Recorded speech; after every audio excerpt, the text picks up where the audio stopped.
নমস্কার and hello সবাইকে। আশা করি সবাই খুব ভালো আছেন। প্রবাসী রূপা চ্যানেলে আরেকটি ব্লগ নিয়ে আপনাদের সামনে হাজির হয়ে গেছি। আজ শনিবার, চলছে আমাদের ডিনারের প্রস্তুতি। ডিনারে আজকে বানাবো বাসন্তী পোলাও আর কষা করে ঝাল ঝাল মাংস। তবে কষা বলছি মানে তাতে ঝোল থাকবে না তা কিন্তু নয়, কারণ বোন আর ভাই প্রচুর ঝোল খায়, তা আমাদের একটু ঝোল ঝোল করে কষা মাংসটা করতে হবে। শুরু করলাম বাসন্তী পোলাও দিয়ে। কড়াইয়ে কিছুটা তেল দিয়ে তারপরে দিয়ে দিলাম কিছুটা ঘি। আর এই যে থালার মধ্যে আমি দুদিকে দুটো রান্নার জন্য আলাদা আলাদা করে গরম মশলা ভাগ করে রেখে দিয়েছি। পোলাওয়ের জন্য গোটা মশলায় ছিল জয়িত্রী, দুটো চেরা তেজপাতা, এলাচ, লবঙ্গ আর দারচিনি। তারপরে দিয়ে দিচ্ছি গোটা কাজু, একটু বেশি করেই দেবো। তারপরে আমি যেটা দেব সেটা আমার মনে হয় সবাই দেখে আপনারা একটু অবাকই হবেন। কিশমিশের পরিবর্তে ক্র্যানবেরি দেব। আসলে কিশমিশটা না আমার ভাই আর বোন দুজনের মধ্যে কেউই খুব একটা পছন্দ করে না, তবে ক্র্যানবেরিটা ওরা বেশ পছন্দ করে। আমি চিড়ের পোলাও বানালেও তাতে ক্র্যানবেরিই দিই। আমারও বেশ খেতে ভালোই লাগে। আর ক্র্যানবেরিটা না একটু টক মিষ্টি টাইপের হয় খেতে। আপনারা যদি কেউ ট্রাই না করে থাকেন আপনারাও ট্রাই করতে পারেন, আমার মনে হয় ভালোই লাগবে আপনাদেরও। তারপর আমরা চালটা আগে থেকেই ধুয়ে রেখেছিলাম, সেই চালটা আমরা দিয়ে দিচ্ছি। তারপরে এতে একটু হলুদ রং, মানে বাসন্তী পোলাও যার জন্য নাম, সেই বাসন্তী রং আনার জন্য দিয়ে দেব হলুদের গুঁড়ো। আমরা যেই চালের মাপটা নিয়েছি, চালটা যেন আমরা 3 জন অন্তত দুবেলা খেতে পারি সেরকমভাবে মাপ দিয়েছি। দেখা যাক কবেলা খেতে পারি। তারপর দিয়ে দিলাম ব্রাউন সুগার। আরও দিতে হবে, তবে প্রথমে 1 মুঠ দিলাম। তাতে একটু কিছুটা নুন দিয়ে দিলাম।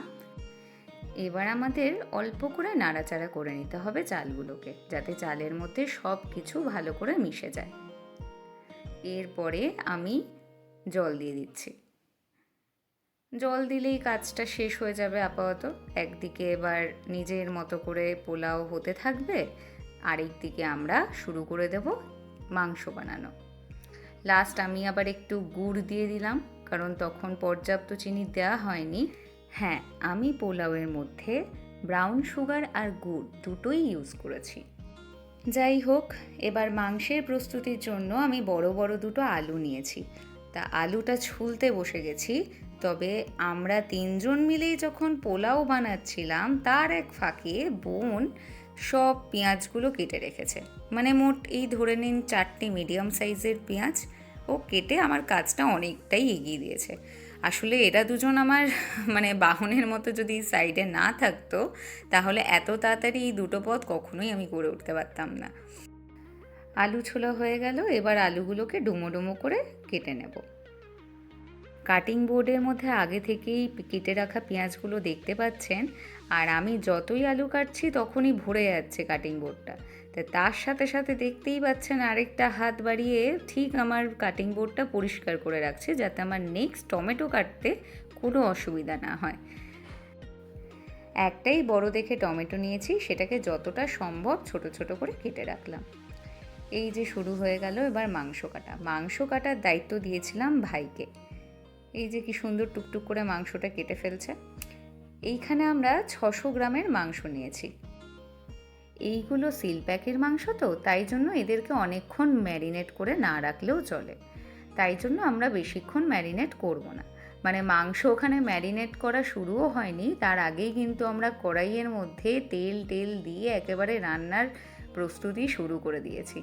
একটু সাদা তেল দিলাম, তার সাথে অল্প একটু সর্ষের তেল দিলাম। সর্ষের তেলটা অ্যাকচুয়ালি শেষ হয়ে এসছে, তাই পুরো সর্ষের তেলে রান্নাটা করলাম না। এতে দিয়ে দিলাম এই যে গোটা জিরে, তারপরে শুকনো লঙ্কা। শুকনো লঙ্কা আমি মোট 3টে দেবো এখানে।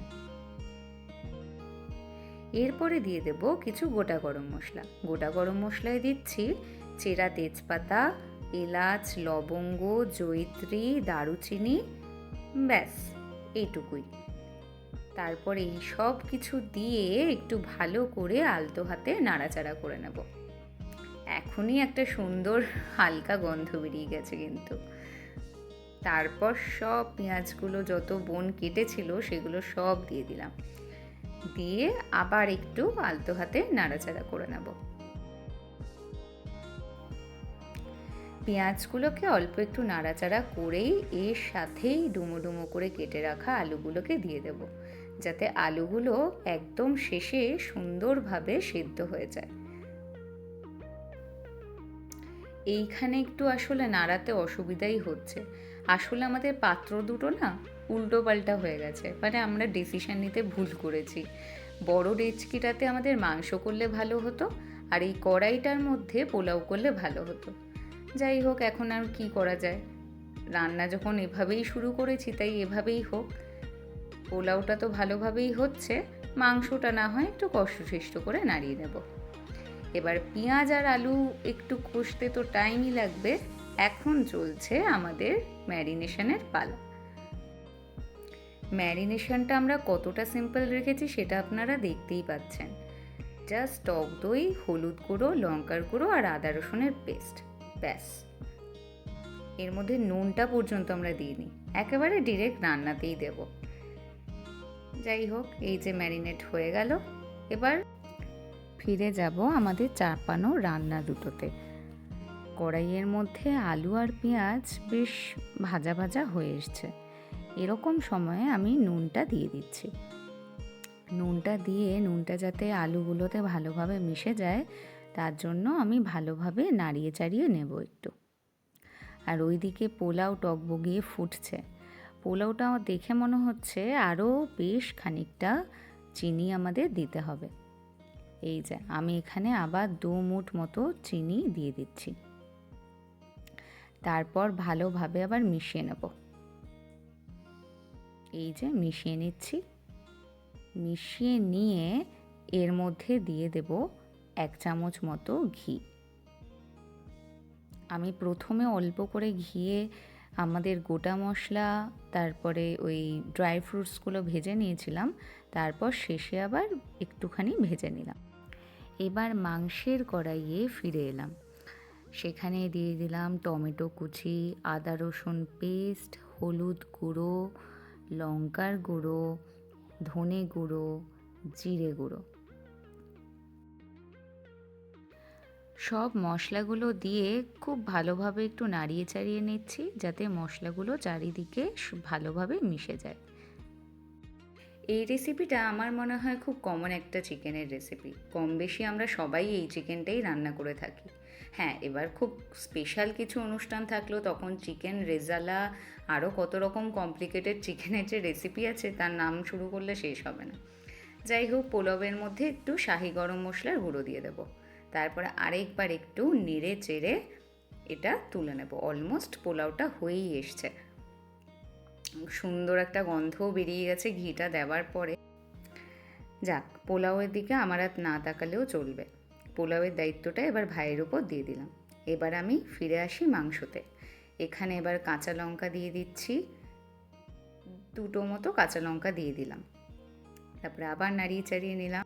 জানলাটা খুলে দিয়েছে ভাই, পোলাওয়ের মধ্যে নাকি হাওয়া লাগলে পোলাও ঝরঝরে থাকে। জানলা দিয়ে রাতের বেলা এই চেরি ব্লসম গাছটাকে এত সুন্দর লাগছে, আপনারাও দেখে আশা করি বুঝতে পারছেন।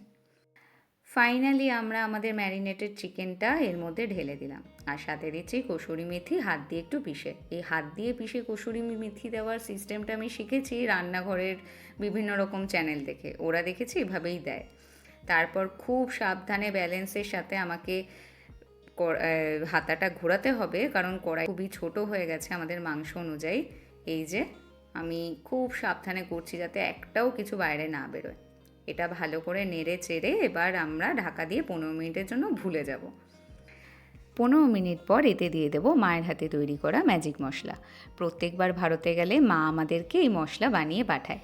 এতে থাকে এলাচ, লবঙ্গ, শুকনো লঙ্কা, জায়ফল, জয়িত্রী, গোটা ধনে, গোটা জিরে, এলাচ, লবঙ্গ, দারচিনি, কি থাকে না এতে।